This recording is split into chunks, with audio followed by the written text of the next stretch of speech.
بێگومان پێشنیاری ڕێکخراوەکانی کۆمەڵی مەدەنی لە هەموو کاتێکە دیالۆگ و دانیشتن لەسەر مێزی گفتوگۆ بووە. دوورکەوتنەوە بووە لە دەنگی فیشەک و ساحەی گۆڕەپانی جەنگ. لەبەرەوە ئێمە لە هەموو کاتێکە ئەم سەنگەرگرتنە لە یەکتری بە ئیدانە ئەکەین و بە هەنگاوێکی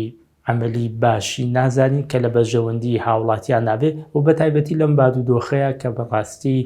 نەک دانیشتوانی هەرێمی کوردستان بەڵکو دانیشتوانی هەموو جیهان لە دوودڵی و دڵەڕاوچیان لەوەیان کە ڕۆژێ زووتر زاڵ بن بەسەر کۆرۆنایان، ڕۆژێ زووتر لە مەترسیەکانی ڤایرۆسی کۆرۆنا دوورکەونەوە، چ جای ئەوەی سەرباری ئەمە و سەرباری نەبوونی موچە ئەنجا شەڕی ناوخۆش بێتە ئاراوە. لەبەرەوە وەکو ڕێکخراوەکانی کۆمەڵی مەدەنی وەکو ڕێکخراوی کوردستان بۆ هەمووان ئەم جۆرە ڕوبەڕووبوونەوانە ڕەت دەکەینەوە و پێشنیاریشمانەوەیە لەسەر مێزی گفتوگۆ دانیشن بە دیالۆگ بە شێوەیەکی شادستانیان بە شێوەیەکی مەدەنیانە کە لەگەڵ ئەم سەردەمە کە لەگەڵ ئەم زلوفەی ئێستایا بگونجێت و دانیشن ئەو کێشە و گرفتانەی کە هەیەە لە نێوان یەکتریا چارەسەریکەن و نازانم کێشە و گرفتەکان ئەوەندە گەورە بن کە مێزی گفتوگۆ نەتوانێت یەکلاییان کاتەوە و بە تاکید کاریگەری زۆر نەرێنی ئەبێت لەسەر هەرێمی کوردستان و لەسەر هاوڵاتیان کاریگەریەکی نەرێنی ئەبێت و پێشم وانە من بەش بە حاڵی خۆم بە دووری ئەزانم لەبەرەوەی کۆمەڵێ هیچ پاڵ نەرێک نییە بۆ شەڕ، لەبەرەوە زەحمەتە شەڕێکە ڕووبا و تەمەنا ئەکەین ڕوش نەدا و ئەگەر ڕوشیدا بێگومان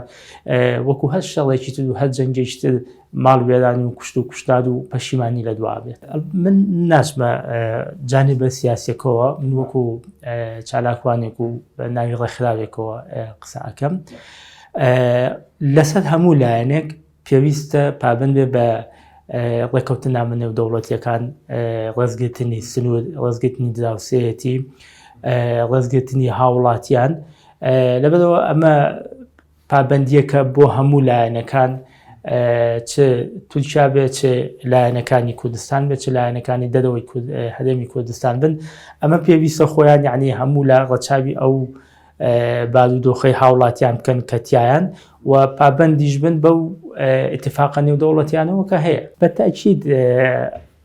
یعنی شتیوان نییە لە ئیتیفاقاتی نێودەوڵەتیە ئەو ڕێگە پێدانە نییە، بەڵام هەڵبەتە هەر وڵاتێکیش با بڵێن کە ئەبنە دوو وڵات ئەبنە دراوسێ یەکتر کۆمەڵی ڕێکەوتن لە بینیانە ئەبێت کە ئەم لەم سنوودەوە فیشەکی بەرامبەر نەتەقێ ئەوش لەو سنوودەوە فیشەکی بەرامبەر نەتەقێ. ئەمە بۆ خۆی یعنی بەڕاستی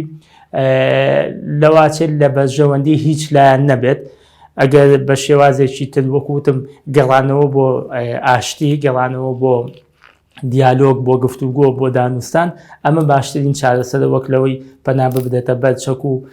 لە ڕێی چەکەوە چارەسەری کێشەکان بکرێت و کە ناشکرێت. یعنی بەتایبەتی لەم بارودۆخەیە یعنی خەڵق ئێستا موچەی نییە،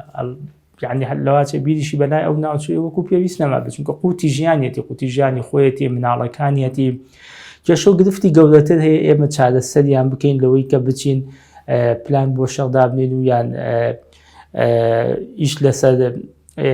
یەکلاییکردنەوەی ململانەکان کەین لە ڕێی جەنگەوە. لەبەرەوە پێم وایە هەرێمی کوردستان زەرمەند ئەبێ لێی و هاوڵاتیانی مەدەنی لێی زەرمەند ئەبن، تەمەناکەین کە ئەم شەڕە ڕوو نەدات. چارەسەری کێشەکان ڕێگا و شێوازی زۆر زیاتر هەیە لە جەنگ، لە فیشەک، لە ڕێگای ڕوبەڕووبوونەوە، ڕێگا و شێوازی تری مۆدێرن و مەدەنی ئەو ڕێگایانە بگینە.